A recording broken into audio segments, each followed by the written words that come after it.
Medical device marketing has a reputation for being formal, clinical, and careful to a fault.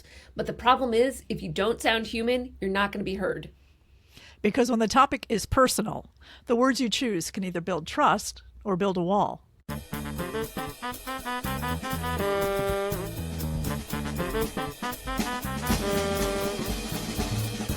Welcome to Two Uteruses Walk Into a Bar, where we spill the sauce on brand strategies that win in women's health and femtech. Welcome back to Two Uteruses Walk Into a Bar. I'm Gabrielle Svenning. And I'm Karen Flynn. Today we're talking about something many healthcare brands struggle with, balancing authority and accuracy with approachability. It's so important. And it isn't about being less serious. It's about being more human, clear, compassionate, and real enough so that the people who are listening can relate to the stories that you're telling. Yeah. In women's health, transitioning your voice from clinical to conversational and making your messages relatable isn't just a marketing preference or a marketer's preference. It's vital. If women can't connect with what you say, they won't recognize the value of your solution no matter how strong the clinical data is. Today's guests know this firsthand. Dr. Samantha Pulliam and Christina Reita of Axena Health are helping translate reliable, evidence-based data into clear, approachable, and empowering communications. It's going to be a great conversation. To get ready for it, it's time to introduce our mocktail of the day. What is it? Our mocktail of the day is a mojito. Muddle some mint, put it in a glass with some ice, add some ginger ale or Fresca, little lime juice, put in some maple syrup if you'd like. It's light and it's bright, and it's proof that the right combination can create a delicious experience. So raise your glass. Let's get into it. Let's get into it. Cheers. Cheers. Our guests today are two incredible leaders from Axena Health, Dr. Samantha Mandy Pulliam and Christina Reita. Thank you both for being here, and we're going to raise a glass and toast you. Thank you for being here. Thank you. Cheers. Cheers. Thank you. Yeah, to get us started, and again, thank you. We know who you are, but for our listeners, could you please introduce yourselves and talk a little bit about your respective roles at Axena Health? Sure. So maybe I'll start. I'm Mandy Pulliam. I'm a urogynecologist by training, and I still practice clinically, as well as I'm the Chief Medical Officer for Axena Health. So what that means is I spend the bulk of my time in research, presentation of data, thinking through information really about how our products work and their effectiveness. And then I spend a little bit of time doing a lot of other things ranging from investor relations to payer relations, sales training, and some other ways in which I sort of pop around really a lot of the company, translating medical speak into other speak, depending upon the audience. Wow, that's great. Perfect guests. Gabrielle, perfect guests. I know how to find them.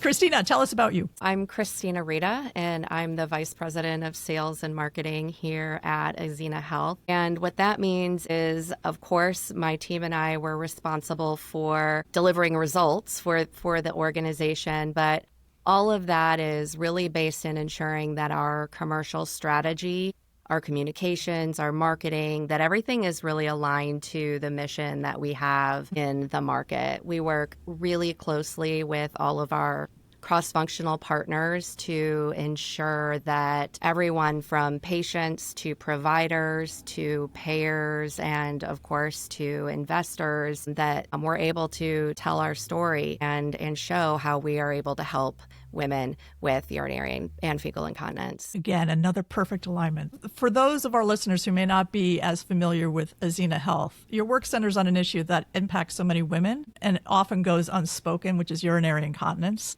And before we kind of dive into your brand voice, can you paint the picture of what are some of the unique needs of the women that you serve and how those needs shape your communications? Sure. I'm happy to talk about urinary incontinence and incontinence more broadly as well. So urinary incontinence is involuntary leakage of urine. It happens in a couple of different situations. One would be with coughing and sneezing. Another would be with urgency, so rushing to the bathroom, not being able to get there in time.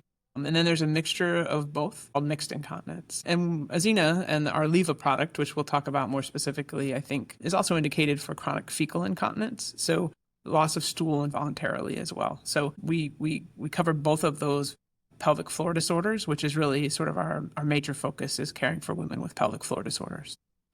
It may be easy for you to say, but I don't think a lot of people find it easy to talk about urinary incontinence or, God forbid, fecal incontinence. I think in my own world, my friends and I are just starting to get comfortable with, joking about, oh my gosh, I just peed my pants, when we laugh or we dance. So I think when it's probably a question that you have all the time is like, how do you approach messaging in a way that is relatable or doesn't at least induce fear or stigma? Yeah, that is a great question. And it's funny, I've spent really the vast majority of my career in the medical space dealing with everything from breast cancer to cervical cancer to various sexually transmitted diseases. And it was really only when I started working at Axena or considering coming to Axena and talking to people in my personal life about the company that I was going to, that I realized even I paused for a second before saying urinary incontinence. And that is something that I've really brought into the role and the messaging is understanding how do we take something that is a medically relevant and medically important condition that women are dealing with actively, and how do we make that more approachable? And for us, it really comes down to rooting it in the fact that, one, it is medically relevant. Two, there are proven solutions to help these women.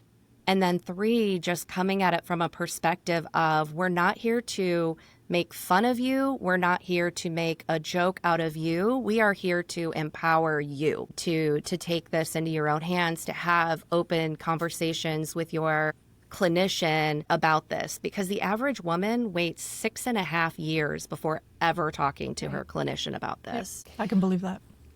Mandy, you talked about the Leva Health System. And so before we go any further, because we're talking about tone and how, let's be clear what you're selling and what you're offering and providing women, which is a new approach to a common problem, it sounds like. So urinary incontinence has a very clear treatment pathway. In other words, most medical professionals recognize the steps in treatment in a sequential order. And the first one is pelvic floor muscle training. Sometimes it gets called Kegels. Yeah. I hesitate to use that word because it implies something that everybody knows about. And I actually think it's more complicated than that. But we offer to that need of pelvic floor muscle training the Leva Pelvic Health System. And really the offering is because of a couple things. One is that someone who's told, go home and do Kegel exercises, I mean, if you think about it, you can't see those muscles, right? They're in your pelvis. So if I went and told you to go home and exercise your biceps, you might have a reasonable chance of knowing how to do that and being able to see if you're doing it properly. But women can't see their pelvic floor muscles. And studies have shown that women also think they're doing pelvic floor muscle training properly, but they can't. So there's a real need for teaching women what to do and how to really feel empowered to do those training correctly. One of the challenges is that we often send women to see a pelvic floor physical therapist, an excellent way to learn about pelvic floor muscle training, but not one that works for many women, right? You need a day off of work once or twice a week. You have to park. You need to figure out what to do with your work or your children or some other obligation in order to do it. So the need to be able to do that sort of training on your own time, in your own place, and in the privacy of your home, if possible, really is what sort of generated the need for the Leva Pelvic Health System. Leva is a combination really of 4 different sort of pieces. One, it is a wand. It's placed in the vagina. It's very small, like the size of a small tampon. So it's comfortable for most women, not intimidating. Once it's placed, it connects wirelessly to an app that can show a woman how well and how properly she's lifting and squeezing the muscles in the pelvis. Those types of devices called biofeedback in some way aren't new, but Leva is a unique type of biofeedback that lets you actually see kind of how those muscles are lifting upward, which is really what you need to do. So the app also contains amazing educational material developed by pelvic floor physical therapists. We've recently incorporated some patient education material from the Mayo Clinic. So it's robust and full of the kind of information you need to know to figure out not only how to train those muscles, but then how to use those successfully trained muscles to treat your urinary incontinence or fecal incontinence. Also embedded in the app are surveys and other kinds of questionnaires that will allow you to provide information about how your symptoms are. You can kind of track how things have improved. That information is all collected wirelessly, and then it's formulated into a report that's provided back to the clinician. Leva is a prescription product, so the clinician who prescribed the product receives a report on a monthly basis about a woman as she goes through this 12-week program. Mm-hmm. The use of Leva is 2.5 minutes twice a day. Okay. Wow. And sort of that's the whole cycle. And the intent there is just that a woman who has initiated care with her clinician can follow up. Right. First line care works for many, many women and helps them avoid things like surgery or medications. For some women, they need to go on and have additional care. Many of those women could be lost to follow up unless they're sort of tracked by their clinician and connected to them to move on through care. So that's really the continuum that we want to contribute to. Right. Education is such a big part of really what you're doing, and as well as the opportunity for easy communications between the patient and her care provider. So you're definitely, you're definitely in a clinical space. And Christina, we were just talking about this a little bit before, but like, how do you navigate that tension between, being clinically credible and approachable? You've got two audiences, I would imagine, you're talking to when you're marketing. Yeah, I think, we talk about this a lot in marketing is how, like you said, how do you navigate that space between getting the right level of clinical information out there so that the audience that is the clinician feels like, okay, this product, whatever it is based in science. I see outcome information. I can see that it's safe, that it's effective, that there's durability. And so that is a very clinical audience, and they deserve clinical messaging. And at the same time, while we do not go directly to consumers, our information is getting to patients via their clinicians, and then once they come into us through our Leva Women's Center. And so we work really hard to take that clinically relevant information and talk about it in a way that is incredibly accessible for patients. So let me give you a quick example of where we've had those conversations, even directly in the field. And I'll pick on myself again so that we keep any patient information private, as we should.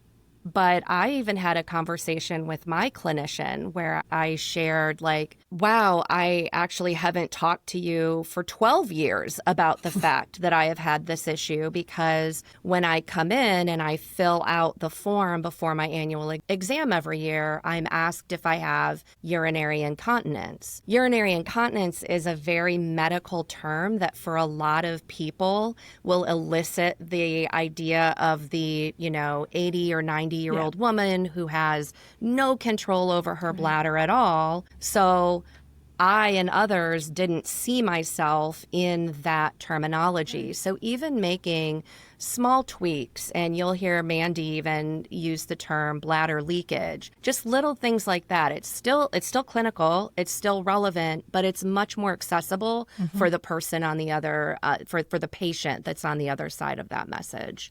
Yeah.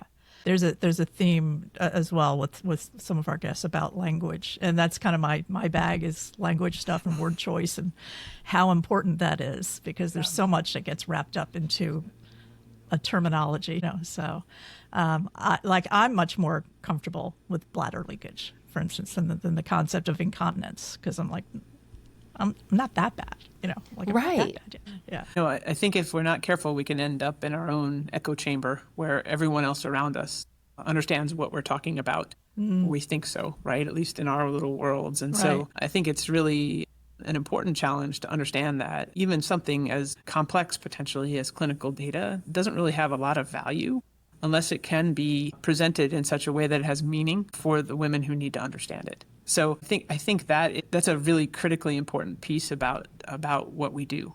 We need to develop the data. Women deserve products that work and have been proven to work. And they also deserve to be able to have the information given to them in a way that's meaningful, that they can understand. And I think those are those are the challenges really before us in this area and in many others. I think, Gabrielle, do you mind if I No, keep going. keep I'll going? ask. Yeah. because I think that just made a perfect segue into like our next question, which is tell us about how that developed on your end, the collaboration then between your medical teams and your marketing teams. I imagine that we're talking about a lot of inside thinking and collaborative Negotiation. Yeah, or just how. I'm trying to imagine walking through, the mindset of we're going to take this clinical data and we want to make sure that it is accessible and relevant. And as a company, what does that mean for us? How are we making sure that we're on that journey, that we're kind of going in that direction? And then, probably wrapped up into this is do you have a real world application or an example of a campaign that you think really worked well to sort of reflect that evolution of a brand voice that way? And if it's too big of a question, we can break it up into little ones. Yeah, we should probably break it up into little bits on our own. I think Mandy and I could both probably share examples of what you're probably getting at, right? Because I can hear you even kind of tiptoeing through the question. So we've all worked, and it doesn't matter if it's clinical, if it's medical, if it's sales, if it's, it doesn't matter what organization or what function you're in. There can be challenges, but I think what's most important and what I really appreciate about Axena Health and Mandy's team is I've had the opportunity to partner with some amazing medical partners over my career, and I would put Mandy and her team in that same upper echelon because at the end of the day, every single person at Axena Health is so tied to our mission and vision that we all know what we're playing for. And so we don't get into those, what I think oftentimes are ego-driven or territorial conversations. I mean, that is, I will be honest, like the most important thing any people leader does is hire great people. I think that's especially true when you're a startup or when you're new in the femtech space, whatever your audience happens to be experiencing, and getting those people who are missionaries, the people who are really tuned to that vision and that mission and bringing that to life makes a huge amount of difference. Yeah, I would imagine. So here's what I'm thinking. A company, let's say it's a startup. It's not Axena Health, but it's somebody who's like a startup. And they know that they need to make their communications, their messaging much more accessible to people, much more relevant. They're an engineer-driven company or whatever, So the internal speak and the way people have been talking for a long time might have been really clinical, and they want to make that transition, and everybody's on board. Like there's there's no egos or anything. But what has to happen? Have either of you been involved at a time in the company where you're kind of working on tone of voice transitions and things like that? Is that something that's relevant to your experiences, or has it always been well focused and sort of developed since you've been in there? So I think I can give you an example of a time when we were working to make that transition. So to set the stage a bit, we did what we've called our pivotal randomized controlled trial that showed that Leva is superior to pelvic floor muscle training alone for the treatment of two different types of bladder leakage. And one of the data points was a data point about something called a bladder diary, where a woman reports every 3 days how many leaks she's had in real time as she's reported them. And that's one of that kind of major outcomes of the study. But the outcome was computed using a statistical analysis called a median, right? So, and the improvement went from 5 episodes to 3 episodes of urinary incontinence, or basically 1.5 leaks a day to 5 leaks a day to 1.5 leaks a day, right? So the layperson might say, oh, that's an 80% change, right? Please don't do the math because I'm probably not actually. Yeah, it's okay. It's all right. But in the statistical world, medians are not, like, if you're a statistician, you're very uncomfortable applying a percentage to a median, right? So here we were having this debate, right? Because every time I looked at this thing, I would say, no, you can't use percentages. This is not the statistics that would allow that. But the marketing person would say, look, I need to be able to explain this to women in a way they understand, and a median means nothing to them. Yeah. Right. And so we came together and we talked about it. And I said to them, I'm going to send out an email to 5 of my statistical advisors and see what they say. Right. And I got everything from a treatise on statistics to a couple of people who said, well, this is how we can solve this problem. Right. Mm-hmm. And my email to all of them was, here are the statistics. We need to say this in a way that it's easily understood. Working with them, we arrived at a kind of analysis that we could do that would give me peace of mind about being able to use this percentage. And then we were able to go ahead with it based on really expert opinion in my field, but with the goal of bringing the information to patients in a way that is meaningful to them. And we arrived on that just through that kind of negotiation. It was painful. I'm sure the marketing folks were like, oh, good grief. How long are we going to think about this? And what is the serious repercussion? For me, I was relieved, and I felt, and I understood the call, right? We needed to be able to explain this to women in a way that was meaningful to them because it was a meaningful finding and a meaningful bit of information. That was a perfect example. Thank you. That was exactly what I was looking for, like how people work together for that type of stuff. And as I'm kind of nerdy myself, I mean, not saying that you're nerdy. I am. But I am. I own nerdy. Okay, good. got So the corner I'm on. all about accuracy. You want to make sure that you're not saying something that you don't mean. Right. And it's there's always that kind of tug of war a little bit between accuracy and approachability. Right. I think. And can I say one thing about approachability is that I think, and we've talked about this, approachability is critically important, but so is sort of fact-based data. Yeah, and absolutely. my guiding light in this work is that women deserve products that have been proven to work, right? So I want to have the data, and it also needs to be approachable. And you can't have one without the other. Data without approachability, not very, compelling. Approachability without data, what are you selling? I mean, it's important to have both. This is actually interesting because we're talking about how we talk about these very clinical things in ways that resonate with women, but also now we're having conversations, or you're empowering conversations in the clinical setting between patient and doctor about the Leva system. What has it been like to get in your commercialization journey those talk tracks or that guidance? How did that evolve? And was it sort of an easy thing, or what were some of the things that you learned along the way? Because I think a lot of our listeners will be in a similar situation where they have these two audiences that they have to speak to, and they recognize they need to talk to them differently, but then all of a sudden they're in the same place, and now having conversations that weren't necessarily, they weren't having them before, because quite honestly, the doctor could say, go, you can talk to your PT. I'm going to recommend you for pelvic floor therapy, and then leave the conversation to that person.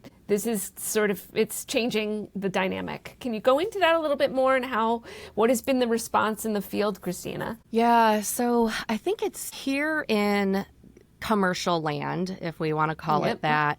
It's very easy to get sucked into talking about sales funnels. It's easy to get sucked into talking about our sales process or marketing campaigns. And anytime we talk or think about things in that way, it's very us-centric. Mm-hmm. So I would say one of the highest priorities for me anytime that I'm coming into a commercial organization is really looking at it more from the care journey that the patient is on and the care journey that the provider is delivering. Mm-hmm.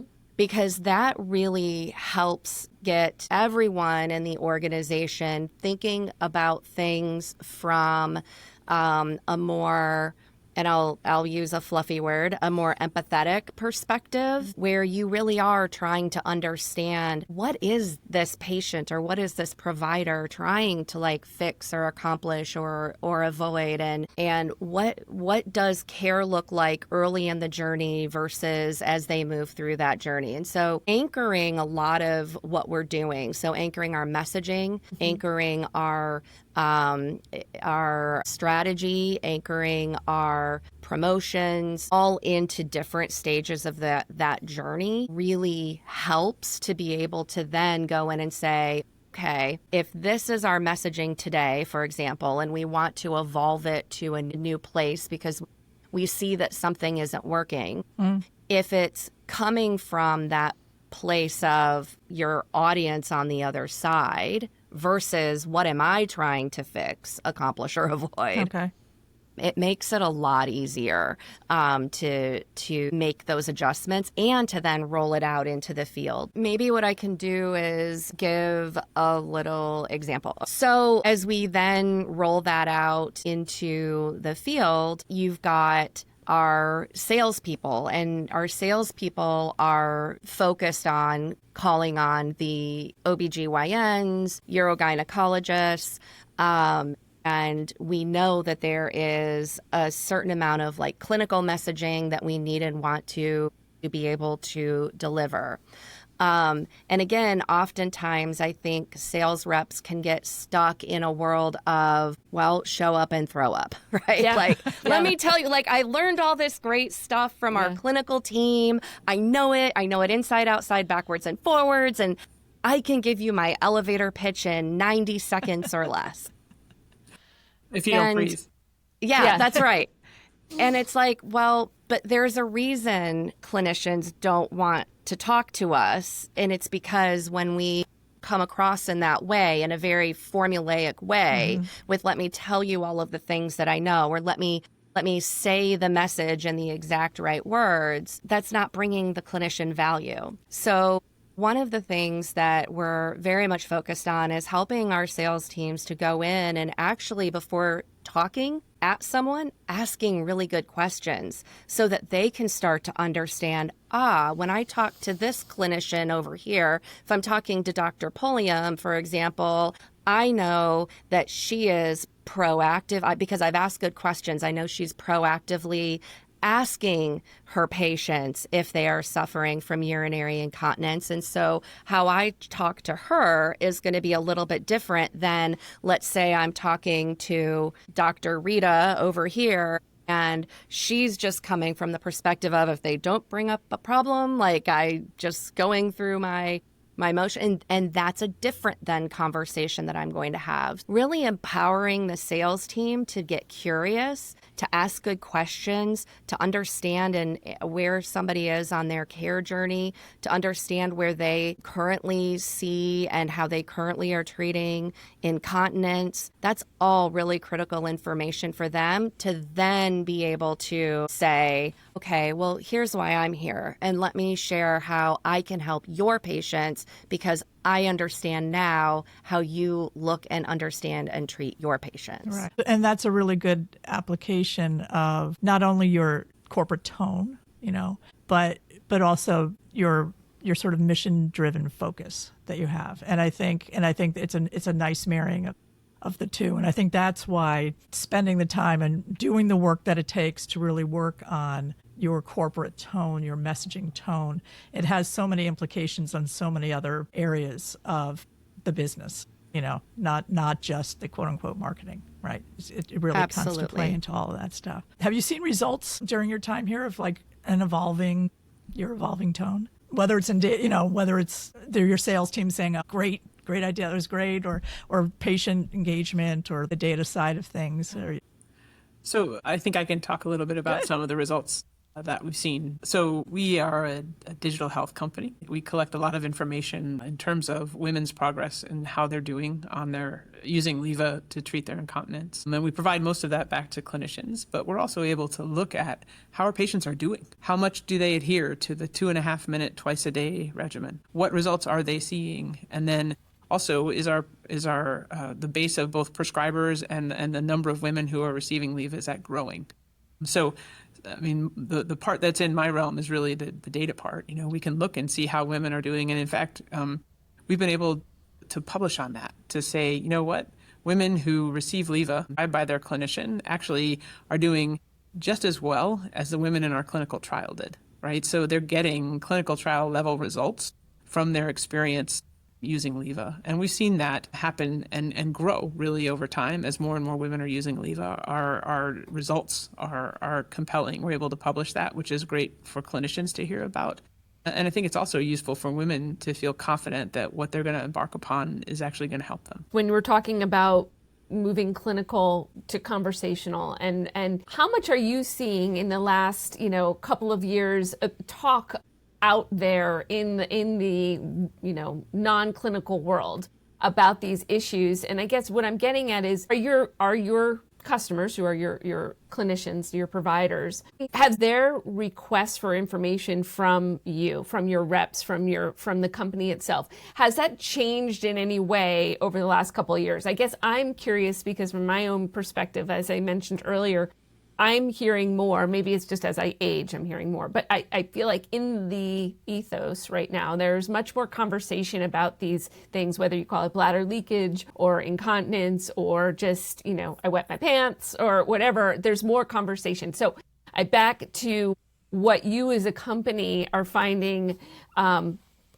What are the requests? How is this change? Are you noticing any change in the field when it comes to these conversations between your salespeople, your doctors, and the patients? Yeah, so a couple of things. One, you're not imagining things just based on the media monitoring that we do. Based on the social media monitoring that we do, we absolutely see an increase in these conversations. We are working to tie as much of that to additional data as we possibly can. So I will say I'm a little bit in front of it, but as you can imagine, there is definitely a generational difference. How much we can attribute to the generational difference, I can't tell you that just yet. Of course, right. But there absolutely is a difference between baby boomers, Gen Xers, and then when you get into millennials and Gen Z. So for example, when Gen Xers were having their babies, then you would go home. But now more often, pelvic floor physical therapy, pelvic floor muscle training, Kegel, something is being recommended to women more often, even postpartum. That's great. I didn't know that. I'm very excited to hear that. I know. We're fine. I mean, just too late for me, but keep going. That's great. It's not too late. It's not too late for you. I absolutely promise. There we go. Combating misinformation in real time. Right there. Yes. Thank you. Yeah. And so, as you can imagine, and this is getting, you have teed up very nicely where I was going. So there is a lot more talk. There is also a lot more either misinformation or at worst, right? Misinformation at worst. At best, there still is a lack of information, right? There are still holes where what you see is people going out and asking questions, but not necessarily finding all of the answers they're looking for. And then there's kind of like in between those two things, there's either a confusion of information or information that's not as, rooted clinically as it should be. Because like Mandy has already said, we like to provide solutions that actually work for women. Not just solutions, but solutions that actually work. Yeah. Thank you. That's really interesting. I remember, so my son is 15, so 15, 16 years ago, I was reading a lot about delivery and just what was happening to my body. And I remember reading about France, or is it the French? It is French. The French. Yes, man, those French know how to do it. They drink their wine, and not at the same time, but they drink their wine and they do their pelvic floor therapy. And it's very part of the standard of care for women. And that I remember thinking, this is insane, among the many other things that I feel we are somewhat backward in as far as it comes to maternal health or care, or the way that we as a society support parents. In any case, I digress. The point is that I'm glad to hear that those standards are changing, and that it's almost sounding too like the audience is pushing for the people are pushing for change. And I can certainly see how a Gen Zer was going to go in, just from the Gen Zers I know, expecting and wanting a lot more information and transparency from their clinician than previous generations. I mean, I know that I necessarily wasn't challenging my doctor when I would go in, and I'm not saying that challenge is the right thing, but having that conversation, like question.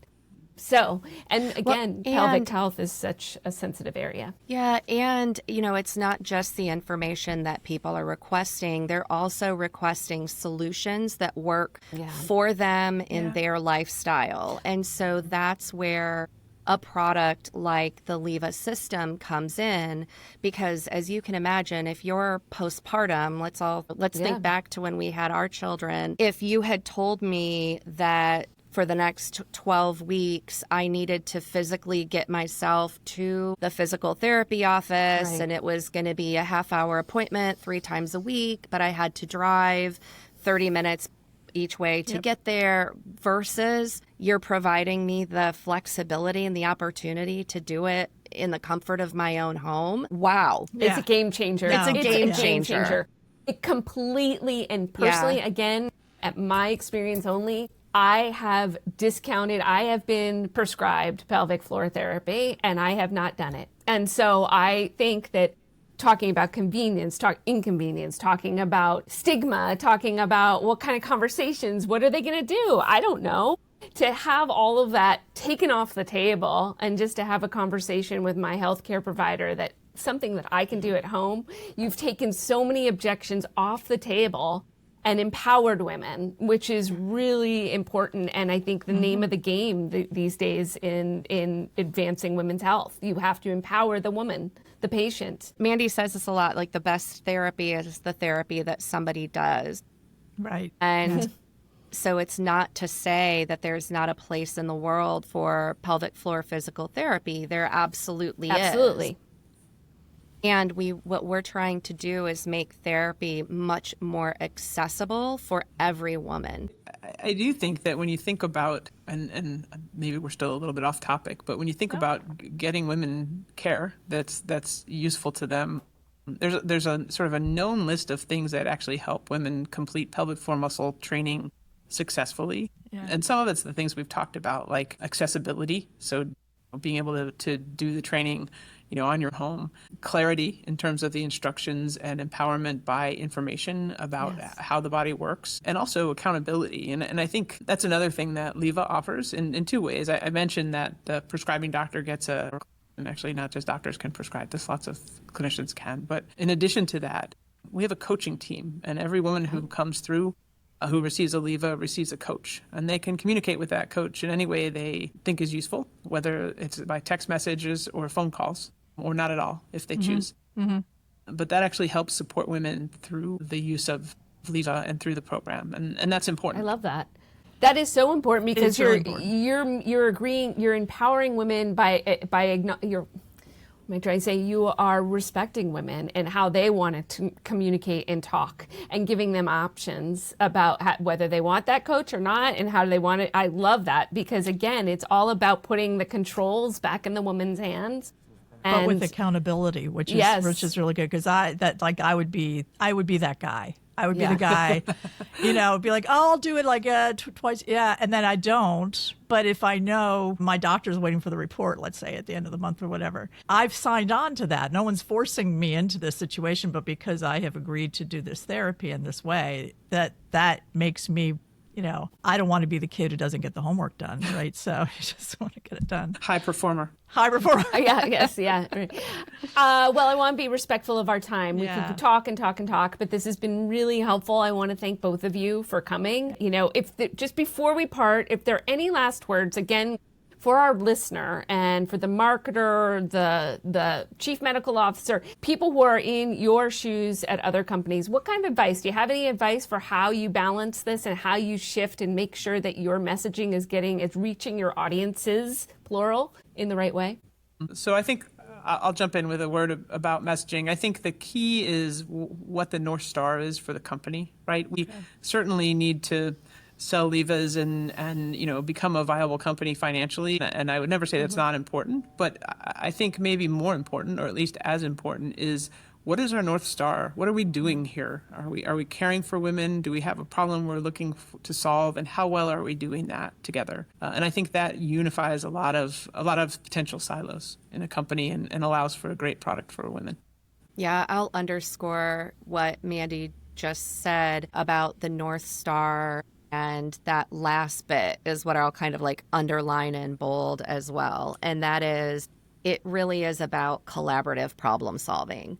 Yeah. So there are no problems that we can't talk about, that we can't figure out a creative solution for. And it's just like we are trying to empower women and provide more transparency for women and have more authenticity in the market, that's exactly how we approach collaborative problem solving internally as well. It really is just about like trusting intent and understanding that we are all trying to achieve the exact same thing, being able to lay out that problem from each of our perspectives, and then finding that creative solution. Well, thank you. Thank This you has both been for coming. Yeah. A really valuable and interesting conversation. Thank you so much for your time. Yeah. So thank you. I think for all of our listeners, if they've heard this and want to learn more about Axena Health, we'll have all of the information about the company, the Leva Pelvic Health System. That will be in the show notes with links to it. And yeah, best of luck. And thank you for sharing your experiences and for all you're doing to advance women's health. Thank you. Thanks for having us. Bye-bye. This has been Two Uteruses Walk Into a Bar, a perimenopositive podcast powered by Gray Matter Agency. Find us wherever you like to find your podcasts and on YouTube.